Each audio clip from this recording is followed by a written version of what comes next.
कृष्णवाणी। वर्तमान परिस्थिति में जो तुम्हारा कर्तव्य है वही तुम्हारा धर्म है। एक राज्य में एक राजा की 2 पुत्रियां थीं। यूं तो वे दोनों ही बड़ी सुंदर, सुशील एवं गुणवान थीं, परंतु राजा की छोटी बेटी का मन सांसारिक वस्तुओं में नहीं लगता था। वो तो बस प्रभु का ध्यान करते हुए वर्तमान का ही सोचती थी। उसका अपने प्रभु पर अटल विश्वास था। अब राजा की दोनों पुत्रियां विवाह के योग्य हुईं, तो राजा ने उनके लिए योग्य वर की खोज आरंभ कर दी। परंतु छोटी बेटी के मन में वैराग्य की भावनाएं देखकर राजा थोड़ा सोच में पड़ गया।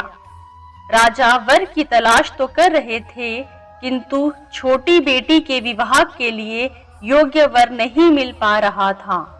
राजा ने अपनी बड़ी पुत्री का विवाह एक राजा से कर दिया, किंतु छोटी पुत्री के आचरण और भावनाओं को ध्यान में रखते हुए उसका विवाह एक निर्धन सन्यासी के साथ कर दिया।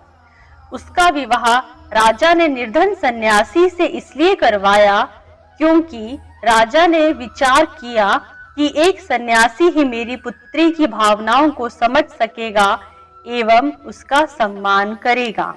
विवाह के पश्चात राजकुमारी खुशी खुशी उस सन्यासी की कुटिया में रहने आ गई। यूं ही कुछ दिन व्यतीत होने लगे। एक दिन राजकुमारी अपनी कुटिया की सफाई कर रही थी, तभी उसे एक मटके में 2 सूखी हुई रोटियां दिखाई दी। राजकुमारी ने उन्हें देखकर अपने पति से पूछा कि ये रोटियां क्यों रखी हुई है, तो सन्यासी ने कहा, अगर किसी दिन हमें भिक्षा ना मिली तो हम दोनों इन्हें खाकर ही सो जाएंगे, इसीलिए मैंने इन रोटियों को रख दिया था। अपने पति की ये बात सुनकर राजकुमारी ने हंसते हुए कहा, स्वामी, मेरे पिता ने मेरा विवाह आपके साथ इसलिए किया क्योंकि उन्हें लगा कि आप भी मेरी ही तरह वैरागी हैं, किंतु लगता है आप प्रभु की भक्ति तो करते हैं परंतु अपने प्रभु पर भरोसा नहीं करते, क्योंकि अगर आपको भरोसा होता तो कल की चिंता न करते। जो व्यक्ति कल की चिंता करता है वो अपने प्रभु का हो ही नहीं सकता, न ही वो इस संसार से विमुख हो सकता है। सच्चा भक्त वही है जो कल की चिंता किए बिना भगवान के हर निर्णय को बिना सोचे समझे मान लेता है, जिसे बीते हुए कल या आने वाले कल की चिंता नहीं हो। वही भगवान पर पूरा भरोसा करता है, वही भगवान का सच्चा भक्त भी है, वही उपासक है, सच्चा सन्यासी भी है। आने वाले दिन या समय की चिंता तो जानवर भी नहीं करते, तो फिर हम तो इंसान हैं। अगर भगवान चाहेगा तो हमें हर दिन उनका प्रसाद अवश्य मिलेगा। अगर नहीं भी मिला तो एक दिन भूखा रह लेंगे। अपनी पत्नी की बातें सुनकर सन्यासी की आंखें खुल गई। वो सोचने लगा कि मैं तो सिर्फ नाम का सन्यासी हूँ, जो सन्यास लेकर भी सांसारिक मोह माया में उलझा हूँ। आज का खाकर कल के लिए चिंतित हूँ।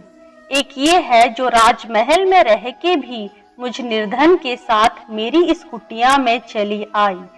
सच तो यह है कि मेरी पत्नी ही वास्तविक सन्यासी है। उसने राजकुमारी से कहा, सच में आज तुमने मुझे जो ज्ञान दिया है उसने मेरी आंखें खोल दी। तुम राजमहल को छोड़कर मेरी इस कुटिया में आ गई और मैं फकीर होकर भी कल की चिंता कर रहा हूँ। कहने मात्र से कोई सन्यासी नहीं बन जाता। सन्यास में अपने मन और मस्तिष्क को संयमित करना पड़ता है। आज तुमने मुझे वैराग्य का अर्थ व महत्व समझा दिया। इस कहानी में सन्यासी की तरह हम लोग भी भविष्य की चिंता में डूबे रहते हैं और वर्तमान का आनंद नहीं उठा पाते। जिस ईश्वर ने हमें इस धरा पर भेजा है और जो मरुस्थल में रह रहे जीव जंतुओं के भोजन पानी की व्यवस्था करता है, फिर वो हमें इस धरा में भेजकर भूल कैसे सकता है। मानव जिसकी सबसे उत्कृष्ट रचना है, वो रचनाकार परमेश्वर अपनी सर्वश्रेष्ठ रचना को कभी भी भूल नहीं सकता। वो तो कष्ट में भी हम सभी का सहारा है, ताकत है और कष्ट से निकलने की प्रेरणा है। इसलिए दोस्तों, उस ईश्वर को साक्षी मानते हुए वर्तमान का आनंद लीजिए, भविष्य को उस पर ही आश्रित रखिए और हर क्षण आनंदित रहिए। राधा कृष्ण जपते रहिए, हर संकट से बचते रहिए। जय श्री कृष्ण। ऐसे ही रोचक प्रसंग कहानियों को सुनने के लिए आप हमारे चैनल को सब्सक्राइब कीजिए, वीडियो को लाइक कीजिए और ज़्यादा से ज़्यादा शेयर कीजिए।